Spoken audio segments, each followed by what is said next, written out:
Comment surveiller les girafes près de la capitale Niamey? Pour les girafes, par exemple, oui, effectivement, c'était un autre défi parce que on s'était rendu compte que pour les girafes, il y avait déjà une technique qui était mise en place il y avait une méthodologie de travail qui était déjà mise en place par le ministère de l'Environnement qui permettrait d'identifier chaque girafe.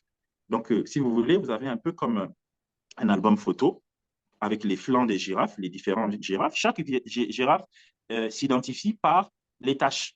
Et chaque tâche, c'est comme les empreintes pour les doigts.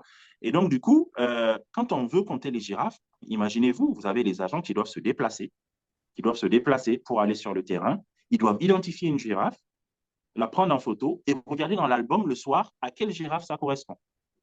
Vous voyez, c'est vraiment très difficile à faire. Et nous, on s'est dit, ben, pourquoi est-ce qu'on ne pourrait pas intégrer la troisième dimension en apportant, par exemple, un drone qui permettrait, même si vous avez des groupes de girafes, de prendre une prise de vue. Et ensuite, en fonction de ça, ben, on pourrait essayer de regarder pour faire en sorte que le temps de travail soit divisé par deux ou par trois. Donc, c'était des solutions qu'on avait apportées.